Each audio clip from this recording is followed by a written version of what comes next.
Добрый день, уважаемые жители Илишевского района. Сегодня у нас четверг, 18 марта, и по традиции мы начинаем брифинг по вопросам коронавирусной инфекции. На сегодняшнем брифинге участвует начальник отдела муниципальной службы информационно-аналитической и кадровой работы Рустам Бергамединович Хисамдинов и заведующий кабинетом медицинской статистики Верхнеаркеевской центральной районной больницы Гульназ Ришатовна Нуриева. Об общей ситуации по распространению коронавирусной инфекции в республике расскажет Рустам Бергамединович. Добрый день, уважаемые жители района. По информации Республиканского штаба по борьбе с распространением COVID-19 в Башкортостане зафиксировано 30 917 случаев заболевания. Прирост за прошедшие сутки составил 120 случаев. На сегодняшний день в стационарах республики лечение получают 272 человека, из них в тяжелом состоянии 25, подключенных к аппарату ИВЛ 8. На амбулаторном лечении находится 5024 человека с легкой формой заболевания. За сутки выписано 145 пациентов, всего за период пандемии 25 296 человек. За прошедшие сутки зарегистрировано 3 случая смерти от COVID-19. Всего умерших 325 человек. Количество случаев с внебольничной пневмонией за сутки 120, выписанных пациентов с пневмонией 131. Ознакомьте, пожалуйста, нас с последними изменениями в указе о режиме повышенной готовности. Глава республики Ради Хабиров внес изменения в указ о режиме повышенной готовности в связи с угрозой распространения коронавируса. Согласно новой редакции документа от 10 марта, для пожилых людей старше 65 лет, а также тех, кто имеет хронические заболевания, обязательный режим самоизоляции сохраняется до 25 марта текущего года включительно.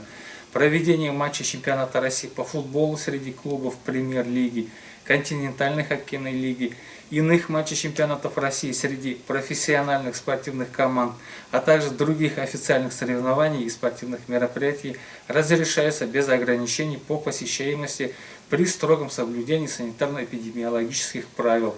Кинотеатры, театрально-концертные объединения, дома культуры и аналогичные объекты также могут работать без ограничений по заполняемости зрительных залов в соответствии с санитарными требованиями и рекомендациями Роспотребнадзора. Кроме того, заполняемость школьных столовых не должна превышать 85% от их вместимости. Благодарим вас за информацию. А теперь перейдем к ситуации по району. Узнаем у Гульназ Ришатовны, как обстоят дела у нас по распространению коронавирусной инфекции.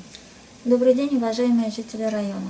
По состоянию на 18 марта 2021 года лабораторно подтверждено у нас в районе 509 случаев. Это плюс 11 новых случаев за неделю.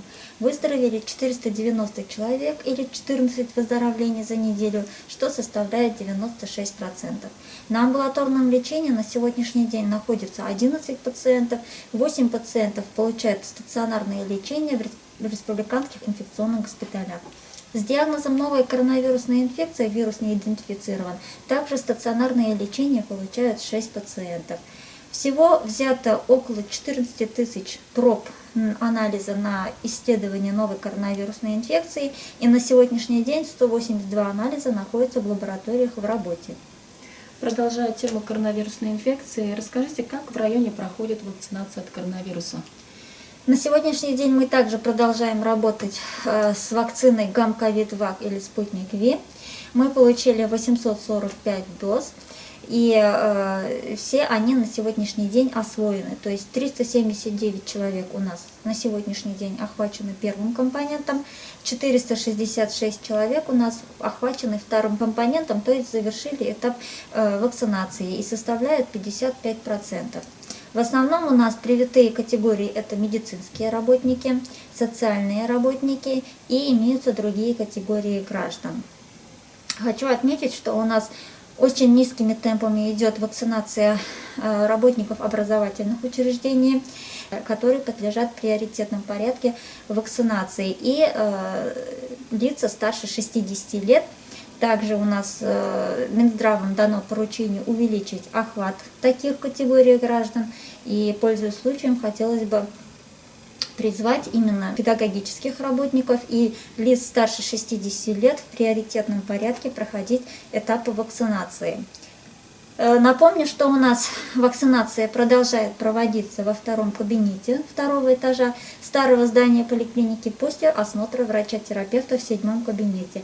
Подходить нужно с паспортом и СНИЛС и в течение 30 минут находиться под наблюдением в нашем медицинском учреждении.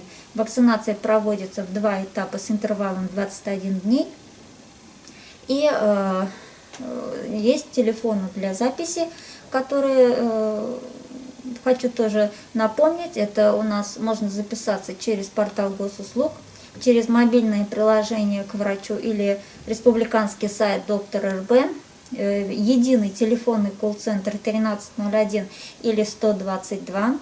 В ситуационном антиковидном центре по номеру 8 347 218 19 19 и есть телефон нашей горячей линии врача-эпидемиолога ЦРБ 8 963 898 40 50.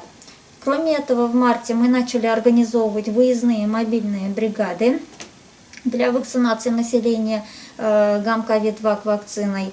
На сегодняшний день у нас проведено уже определенные выезды на базе врачебных амбулаторий и по графику фельдшерско-акушерские пункты. Например, сегодня выездная бригада работает в Чирикулевском сельском совете. Завтра, 19 марта, выезд будет осуществлен в Витеевский сельский совет. Напомните, пожалуйста, какие симптомы могут возникнуть после вакцинации от коронавирусной инфекции?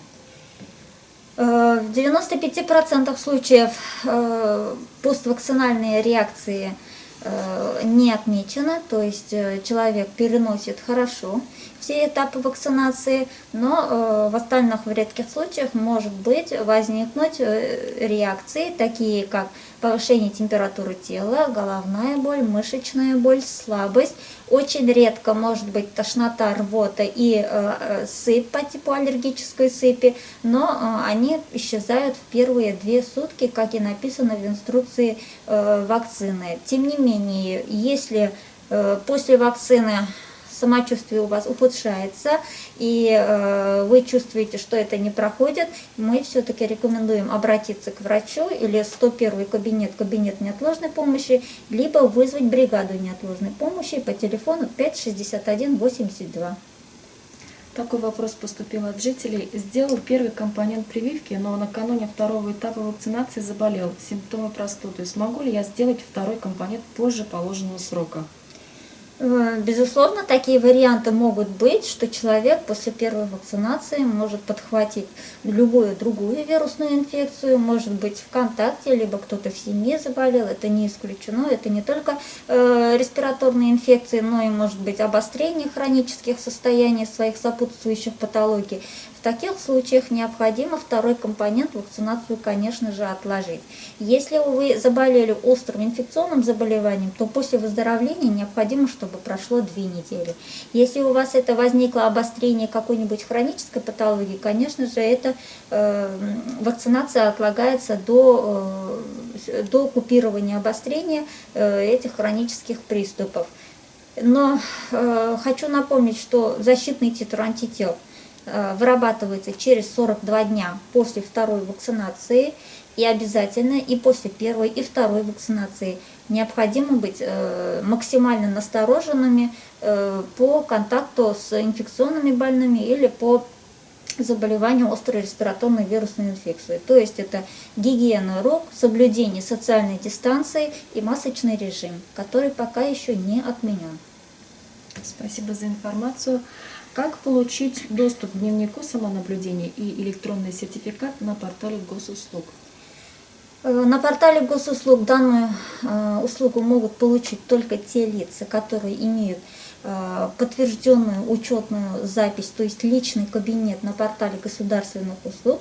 Его подтвердить можно через многофункциональный центр МФЦ, и после 1-й вакцинации сразу же возникает доступ к дневнику самонаблюдения, который пациент сам заполняет в форме анкеты. А именно сертификат о том, что ему проведены все этапы вакцинации, он получит после введения 2-го компонента. Данная услуга может занимать от нескольких часов до 3 дней. Еще такой вопрос интересует наших жителей.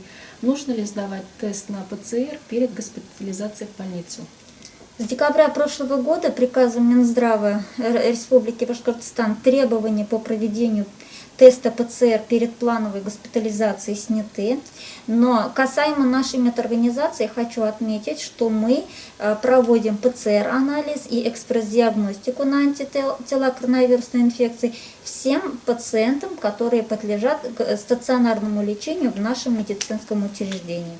Касаемо других медицинских учреждений, по приказу Минздрава Республики Башкортостан данный ПЦР-анализ должен проводиться в том учреждении, куда пациент госпитализируется. И в этом же учреждении могут проводиться дополнительные исследования, такие как компьютерная томография и лабораторные исследования.